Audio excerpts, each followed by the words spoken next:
Hello everyone and once again welcome back. ये हमारी आज फोर्थ स्टोरी है जिसको आज हम लोग समझने वाले हैं step by step, word by word, line by line. इसमें भी काफ़ी कुछ सीखने को मिलेगा। अगर आप भी इंग्लिश को बिल्कुल ज़ीरो से लेकर के आप सीखना चाहते हैं और अपने कॉम्प्रिहेंशन को इम्प्रूव करना चाहते हैं तो ये वीडियो आपके लिए ही है। मैं आगे बढ़ूँ उसके पहले इस स्टोरी को एक बार समझा देता हूँ। स्टोरी में कई सारे जानवर होते हैं और एक शेर होता है। वो शेर से सभी लोग परेशान रहते हैं। तभी उस जो बाकी के जानवर हैं उसमें से एक खरगोश निकल के आता है। वो बड़ा ही चालाक था। वो सोचता है कि शेर को आखिर कैसे खोपचे में लिया जाए।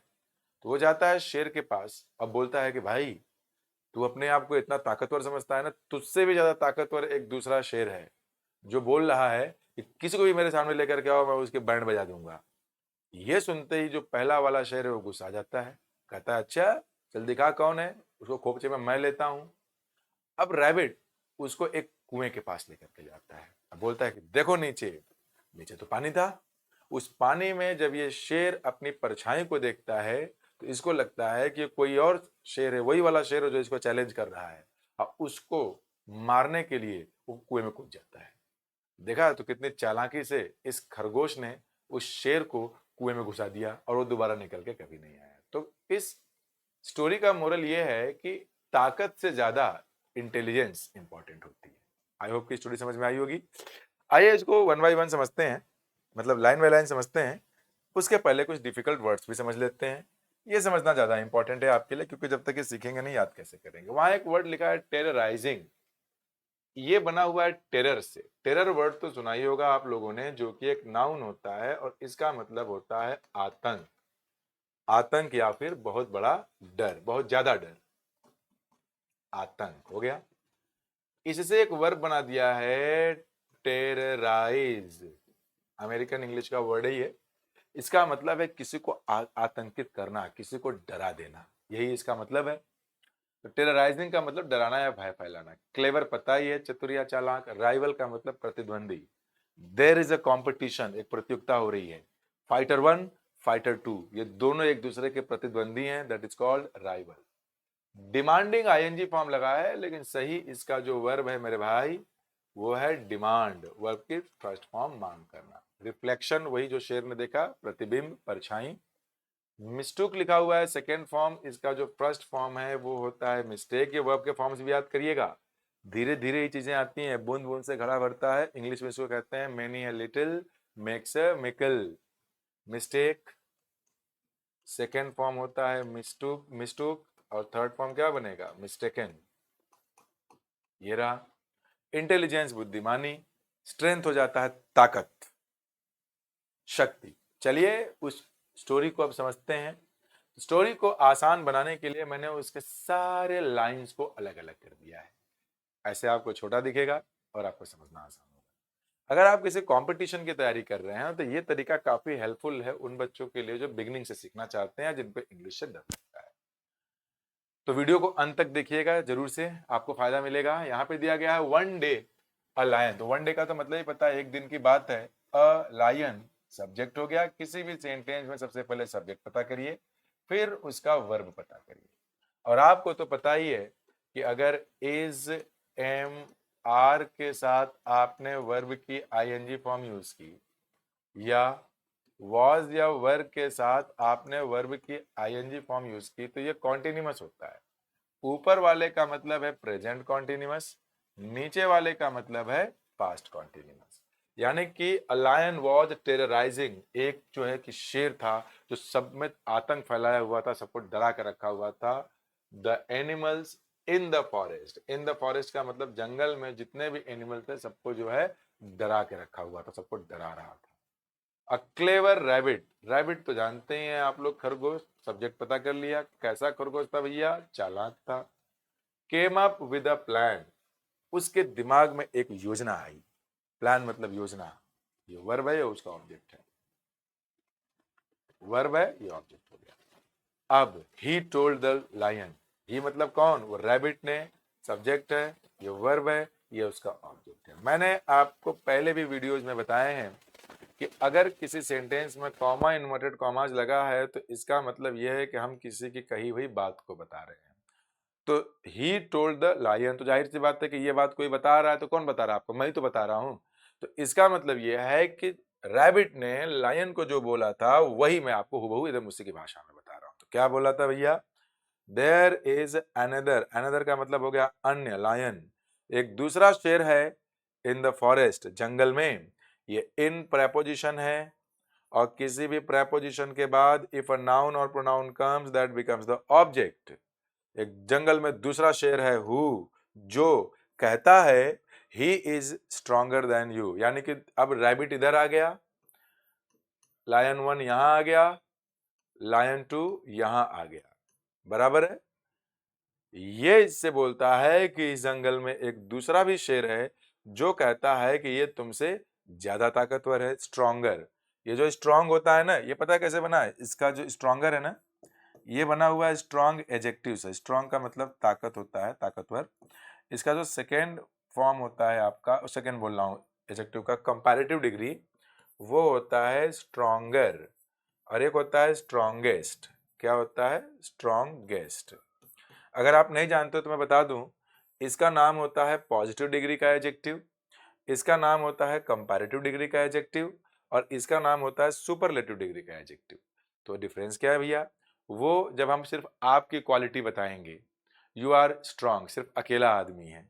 ये जब दो लोग होंगे, ये जब दो से ज्यादा लोग होंगे। तो स्ट्रॉन्गर के बाद क्या आएगा भाई?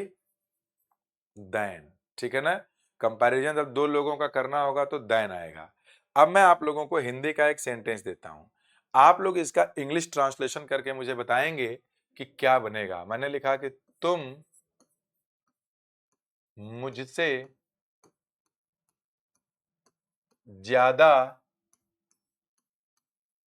सुंदर हो। नीचे कमेंट करेंगे। ये मैं रोज इसलिए देता हूं एक ना, कि ताकि कुछ सीखते भी रहें। कमेंट करेंगे तो मुझे पता रहेगा कि पढ़ भी रहे हैं। तो सुंदर बताने के लिए ब्यूटीफुल वर्ड यूज करते हैं। मैं सब बता दे रहा हूं आपको। ब्यूटीफुल, जब कोई एक ही इंसान रहेगा तब तो ब्यूटीफुल लगा के छोड़ देंगे, वन, सिर्फ एक के लिए। लेकिन यहां पे देख रहे हैं कि दो लोग हैं, एक तो है तुम, दूसरा है मुझसे। दो लोग हो गए, हिंदी में दोनों पास में ही आ जाते हैं। लेकिन जब दो लोग रहेंगे ना, तो आपको लिखना पड़ेगा मोर ब्यूटीफुल। ठीक है? और दो से ज्यादा लोग अगर रहेंगे तो आपको लिखना पड़ेगा यहां पर मोस्ट ब्यूटीफुल। तो कमेंट करके जरूर बताइएगा मोस्ट ब्यूटीफुल है, इसमें क्या करेंगे आगे। ठीक है ना? ये एग्जांपल आप लोगों के लिए होमवर्क कमेंट बॉक्स में बता दीजिएगा। अब हम आते हैं इसमें पीछे थोड़ा सा। चलिए, ये तो हो गया। इधर आते हैं। The lion roared, roar word होता है ना, रॉर, इसका मतलब होता है दहाड़ना। जब लायन ये बात सुनता है तो दहाड़ देता है। कैसे पहचाना? ये सब्जेक्ट है, ये वर्ब है। चूंकि इस वर्ब में बी प्लस थर्ड फॉर्म नहीं आया है, बी प्लस थर्ड फॉर्म मैंने पढ़ाया है, ये होता है पैसिव। पैसिव का मतलब होता है कि इस सब्जेक्ट के ऊपर काम किया गया, लेकिन यहाँ पर ऐसा तो है नहीं। तो इसका मतलब है इसी सब्जेक्ट ने ये काम किया है, और ये डूअर है। जो शेर है वो दहाड़ा, डिमांडिंग, ये मांग करते हुए, टू सीक, देखना है, हिज राइवल, उसके प्रतिद्वंदी को। द रैबिट लेड हिम, एक वर्ब होता है लीड। क्या होता है? लीड। लीड का मतलब क्या होता है? नेतृत्व करना। इसका सेकेंड फॉर्म होता है लेड, इसका थर्ड फॉर्म भी होता है लेड। यहां पे सेकेंड फॉर्म लिखा गया है। अब लीड का मतलब नेतृत्व करना, इसका मतलब हो गया नेतृत्व किया या फिर कहीं ले गया। लीड से ही तो बनता है भाई लीडर। तो मेरे प्यारे दोस्तों, जब किसी वर्ब में हम लोग ई आर लगा देते हैं तो वो बन जाता है नाउन। ठीक है ना? मतलब एक काम करते हैं, सिर्फ वर्ब ही नहीं रखते हैं, किसी वर्ड को लिख देते हैं। ठीक है ना? वर्ड, वर्ड में अगर हम जनरली ई आर लगा देते हैं और ये वर्ड जनरली वर्ब होता है तो वो बन जाता है नाउन। जैसे लीड है, लीडर, नाउन। रन मतलब दौड़ना, ई आर लगा देंगे तो रनर, दौड़ने वाला। रीड मतलब होता है पढ़ना, ई आर लगा देंगे तो पढ़ने वाला। अब आपके लिए एक और होमवर्क है, ये दोनों एक वर्ड लिखा है प्ले, इसका नाउन फॉर्म क्या बनेगा, या अपने से सोच करके किसी वर्ब का, एक तो इसका तो लिखना ही है, अपने से सोच के कोई एक एक्शन सोचिए और उसमें ई आर लगाइए और मुझे भेजिएगा कमेंट बॉक्स में कि क्या सर ये सही है, ये नाउन बनेगा, तो मैं कमेंट करके बताऊंगा आपको। तो जो रैबिट है वह ले गया, नेतृत्व करना ले गया, किसको ले गया, उसको, शेर को, टू मतलब डेस्टिनेशन जहां ले गया, to a well and pointed inside. Rabbit led him to a well, sorry sorry sorry, well मतलब होता है कुआं, कुएं के पास ले गया, पॉइंट मतलब और दिखाया, इनसाइड का मतलब अंदर की ओर, कुएं के पास शेर को ले गया और बोला कि देख अंदर। द लायन, सब्जेक्ट पता कर लिया, वर्ब पता कर लिया, चूंकि ये पैसिव वॉइस नहीं है तो लायन ने ही देखा, हिज ओन रिफ्लेक्शन, अपने खुद का, ओन मतलब खुद, अपने खुद का परछाई को देखा उसने, मिस्टूक हो गया सेकेंड फॉर्म, और गलती से क्या कर गया, मिस्टोकेट, और उसको गलती हो गई फॉर अनदर लायन, अनदर मतलब कोई अन्य लायन के बारे में सोचने लगा, एंड जंप्ड इन, कूद गया, किसमें कूद गया, अंदर, नेवर मतलब कभी नहीं, टू बी सीन अगेन, और दोबारा कभी दिखाया, डूब गया तो मर जाएगा, कूद गया तो डूब के मर जाएगा उसी में, या ऊपर तैर के भी पड़ा रहा उसी के अंदर तो बाहर नहीं निकल पाएगा तो भूखा मर जाएगा अपना। तो ये रहा भाई हमारा स्टोरी। मुझे उम्मीद है कि ये स्टोरी आपको समझ में आ रही होंगी कैसे पढ़ना है। धीरे धीरे समय लेते रहिए, आएगा समझ में, जरूर आएगा समझ में आपको, ठीक है। तो अब आप में से जो लोग भी इस वीडियो को देख रहे हैं, अगर कल मैं क्लास में मिल गया और आज मैं, आपने आज देख लिया और कल क्लास में मैं मिल गया आपसे, तो बोलूंगा कि इसी स्टोरी को अंग्रेजी में मुझे सुनाइए, ठीक है ना। तो this is again a homework, तो इस स्टोरी को अंग्रेजी में पढ़ लीजिएगा, समझ लीजिएगा, कल क्लास में खड़ा करा के आपको पूछूंगा आप लोगों से, ठीक है ना। Thank you very much. और वीडियो अच्छी लगी हो तो अपने दोस्तों को भी बताइए, शेयर भी करिए, because that is the motivation for me, ऐसा अकेले क्या पढ़ाऊंगा मैं, ठीक है। Bye bye, thank you.